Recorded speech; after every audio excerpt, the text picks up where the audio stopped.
Hi, I'm Christina Roaf. I'm a mortgage loan officer here at New American Funding. I'm in our Lake Oswego branch. I have with me here today Nathan Jones. He is a principal broker at Berkshire Hathaway and Lake Oswego. Hey, Nathan. Thanks, Christina. Thanks for having me. Yeah, this is kind of weird, isn't it? This is our trying to figure out this podcast thing. Want to make sure we get it done correctly, so you guys want to actually watch us. Yeah, this is our first official podcast. Yes, and so we're just trying to. Actually, one of the things we were trying to figure out is should we go Roaf and Jones or Jones and Roaf? But I conceded to the Roaf first. Okay, thank you. Yeah, you have. Plus it's your gig over here, so I'm lucky to be here. This studio is actually pretty awesome. So we hope to have a lot of good stuff coming out. Yeah, for you we guys. have a great setup here. It's really pretty amazing that we have this kind of quality studio It is very available. amazing. We are very fortunate. Yes, we are. Yes. So, what are we going to talk about today? Do you want to tell me a little bit about your background or? A little background stuff. Yeah.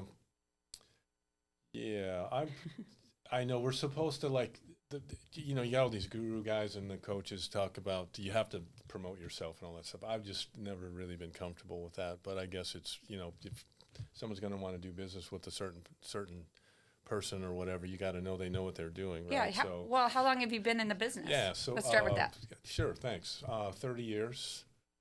Got my license in 1993, so I think is that 30? Got to get a calculator. It's been a long time. I think, but I think what I don't know about being proud, but what's cool is I've been able to see, several different market shifts.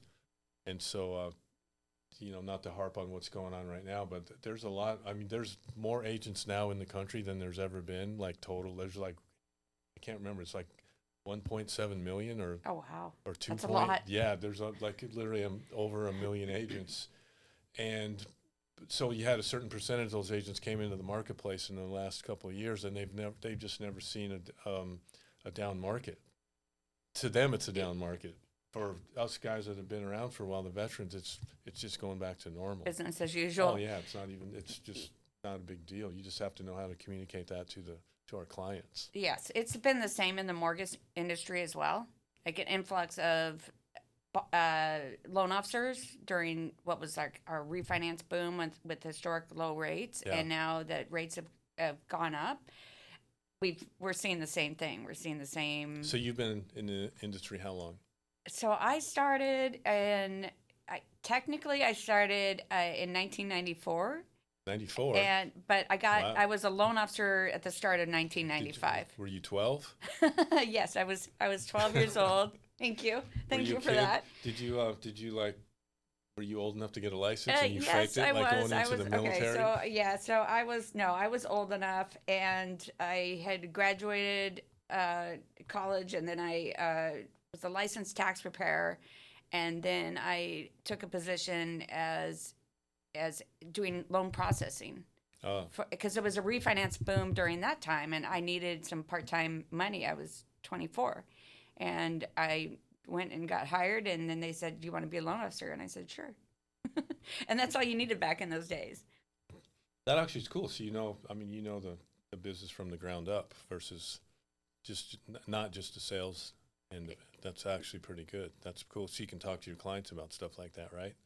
Yeah, I mean, I don't necessarily share the age part, but it definitely gives me a different perspective, because that was back in days before we used credit scoring for things, before we had automated underwriting. So now it's like you put it into a computer. No, I know, no automated underwriter. So you had to think in terms of the guidelines. Did you have a fax machine back then, Roaf? We did have a fax machine. Our rates came over the fax machine. Okay, just checking. It was before the internet. Think about that. So, yeah, but that has to be the same for you. Well, yeah, I mean, back when you want to go that far back when to get a signature, you had to drive 25 miles to get the signature, and then they sign it, then take it back, and then they sign it, then you got to go back to get one. It's just, this thing about taking 90 days to close a transaction back in the day, that's what that was. So, yeah. And some of these guys coming through are going, "What are you talking about?" But for a lot of years, and there's a lot of guys that are still my age around. So the technology's absolutely made the business better for everybody. It's pretty amazing. That's amazing too. Yeah, it is. It's a benefit to my borrowers. I don't have to come in and bring all their documents. They can just email them or upload them, and I mean, it saves so much time. Yeah. It saves so much time. I love to meet people in person, but the convenience factor of being able to do some of this stuff online. The downside is that I don't really get to meet the borrower sometimes until closing, and because we're doing everything over the phone call or email or text or however we're communicating. So we don't. So one thing, so we're clear, is that we don't want to date ourselves too badly. Yeah. I mean, I work with clients they're older, and the electronic stuff scares the crap out of them, right? I mean, DocuSign, for instance, and then the younger guys, under 40 guys, everything's working on computers and off to iPads and iPhones. It's just not a big deal.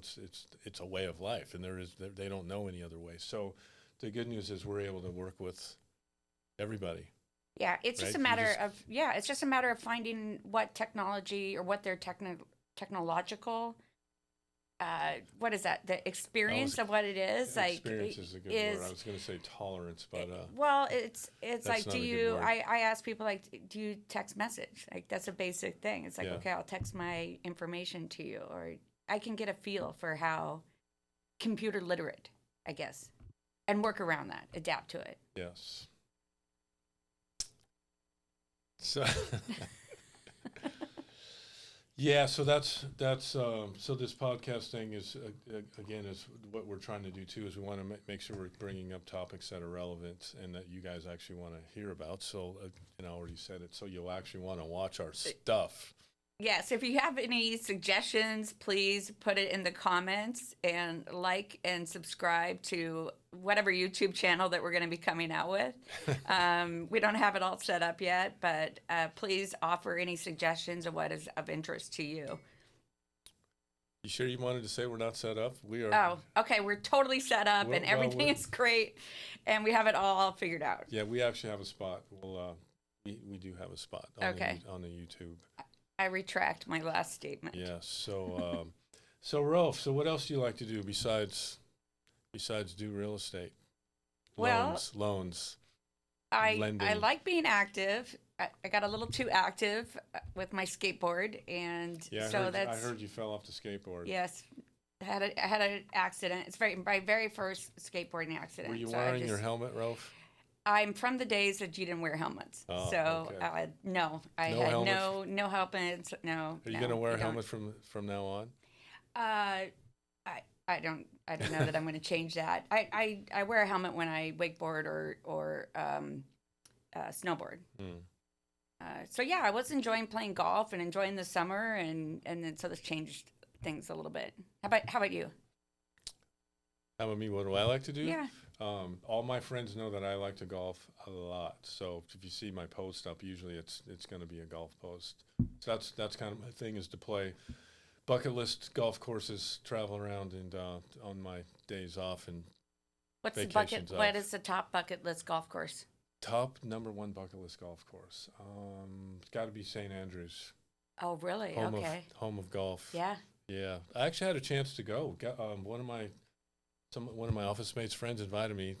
His name was Eric. He actually went on the trip. He was posting all the last couple of months, but it was so far out. I couldn't commit to that far out. Oh man. At the what time. A dream, though. Oh my gosh. Yeah, so I actually missed.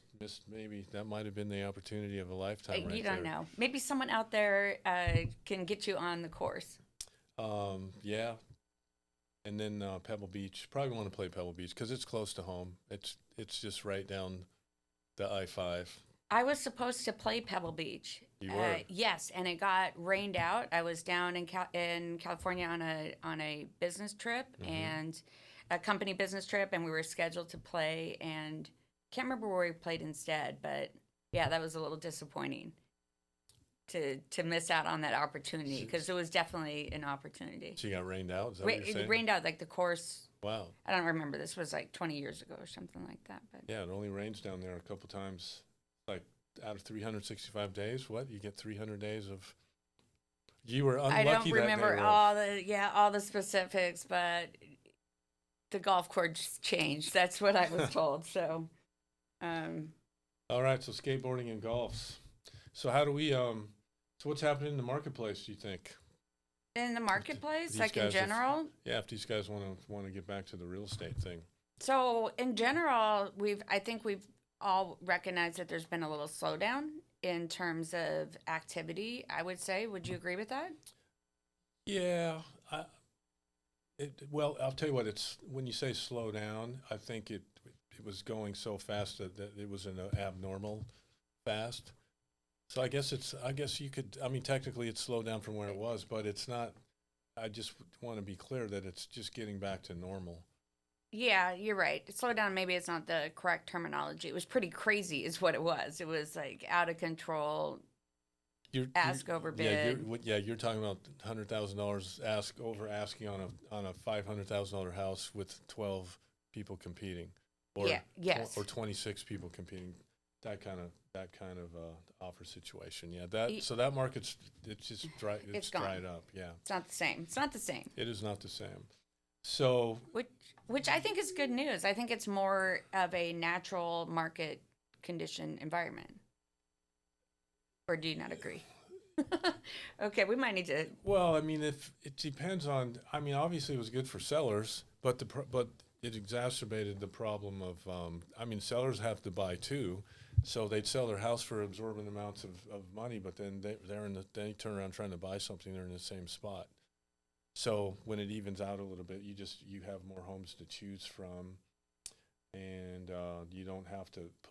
There's other things people are giving up too, like home inspections, like waiving home inspections and no repairs, and I don't know. That seems like not maybe the smartest way to get into stuff, but I guess if stuff's still going to appreciate, it's worth the risk. Home inspections aren't required for mortgages, but I would never recommend to a borrower not to Not get a to home have one. inspection. Oh, hey, we can't do that. We're getting sued. Yeah, it is literally, it's not required for a mortgage loan. An appraisal might be for the mortgage loan, but not the actual inspection. But I, So do you think what's going to happen with FHA? Are they going to get tougher on the guidelines? Do you think, or are guidelines going to stay the same? I don't think that they're getting tougher on any point of that. Have you heard something? Nope. Okay, so I'm like, that was out of the blue, like FHA. It kind of was. I know FHA goes in cycles too, where they're calling stuff out, and then they're not calling stuff out depending on the cycle that we're in. Sure. I've heard that before. Sure. I used to do a ton of first-time home buyers in FHA because at the time, the FHA program with the 3.5% down was the lowest down payment that you had, and conventional was a minimum of 5% down. So most all of my first-time home buyers, I put into the FHA just for that very reason of it required less money to get into the property, and that's what they needed at that time. And so, but conventional then came out with a 3% down first-time home buyer program. So 3% is pretty good. yeah. So, you know what? I had a disappointment I went on last week, which you got to call those guys. We'll talk about that later after the show. Okay. He's a vet, and I think he asked me about, can you use the VA more than once? Yes. It just depends on what your certificate of eligibility is. Doesn't need to be your primary residence and some other things, but yes, you can use it more than once. So you can buy one and in 10 years use it again. You should be able to with your certificate of eligibility. Okay. That's good to know. Mm-hmm. Good to know for the vets. Yes, VA loans are great loans. They're wonderful loans for our veterans and yeah, and with the inventory going up and things slowing down, you can actually use your VA and win, because a year ago a VA wouldn't win based upon cash offers. Yeah, right? we did a reel on that, by the way. Yeah, we did. So check out our reels. Work with these guys, but sellers want all the money. They wanted it all now, and that was the market. So good, good for them. So it's I don't know. So, uh, um, yeah, we're not supposed to have dead air. No dead air. We got to keep talking. But I'm just kidding. So well, yeah, let's talk about the podcast, whole podcast format. well, What we what did we you tell me to do last night? oh yeah, we were. I told her to actually go look at Howard. Now, don't be mad at me for using Howard Stern as an example, but he kind of did make. He made this. Can I use the S word? I can't use it on the podcast. Yeah, you can. You have to bleep me out. How many? We don't know how many people are following Yeah, you. I mean, he was the original guy to make. He made up this whole format. So, but and now some people don't like his content. That's cool. But the format of it is what it. I mean, that's modern television today as we see it. So good for you, Howard Stern. If someday you see this, I'm giving you the props, man. Yeah, so I was busy working up until like I think like 9:50, and I gave you a call, and I'm just like wiped out, and I'm like, what are we gonna do for this podcast tomorrow? Like I don't have any content, and you told me to watch Howard Stern, and I'm like, oh So God, how he and Robin I'm so tired. interact, So except he's the head honcho, yes, and and I'm the head honcho. yeah, No. you're our No, head we're honcho. equal. So I did. I got a YouTube and I watched Snoop Dogg. Watched him introduce. Snoop on the show, on Snoop that Dogg. particular show. It was actually was a really good interview. It was Snoop is amazingly articulate, and I love his music, and yeah, it was really well done. And I was watching the interview style of Howard and how he interviews and prepares, and Snoop was just rolling with it. Very articulate. It was cool. So what'd you learn, Rolf? Oh gosh, like all sorts of OG rap stuff, and just and he was singing over his own lyrics. It was really cool, and talking about his time with Tupac and also in the Crips, and then further on relationships down the line with how he got started with Dr. Dre, and then also how his relationship with Martha Stewart built. I mean, there's such a wide variety of things that the interview covered. So you were impressed? Yeah, by so I Snoop Dogg? watched the whole thing. It was like an hour and 30 minutes. So yeah, I'm a little tired today. Wow. Anything on that production value that you could you could add it to our stuff to make it interesting so people will want to watch us too. Well, I guess we could have guest speakers or something like that. Like I don't. Yeah. You asked everybody. We wanna know from you guys too. What are the questions you want us to cover? So we're making sure we're keeping up with the publics. Yeah, don't forget to like and subscribe. Put your comments below. We were told that in a marketing. What was? Yeah, we had a coach call yesterday. Yes. Marketing. What is that? Marketing makeover for our social media, and we were told to. What did you say? Like and subscribe. Like and subscribe. Yeah, we're gonna hammer you guys for that. Yes. Don't please. be offended. Yes. But then it's our job to make sure we're putting up stuff that you want to watch, and hit the like button. Yes. And share it to your friends and all that. Yes, all that good. And all that, yeah. Good stuff. All that good stuff. What else you got? What else I got? How long are we? We are? Holy shit. You're probably falling asleep back there. All right, Mrs. Producer, let's roll it out then. Roll it out. What? Oh, center camera. Hold on. All right. Well, that was pretty good for the first day. Just kind of getting into the comfort zone. So next week, we'll let you know where it's going to be, where you can find us, and then we're gonna have this out here. Well, we said every week, which is what we've been doing. We just haven't. Or every other week. We haven't decided. Well, we just didn't put it in a spot where you could find us. So we need to take care of that, and that's coming soon. Yeah. So thanks for watching our very first podcast, and we hope to see you again soon. Nighty night.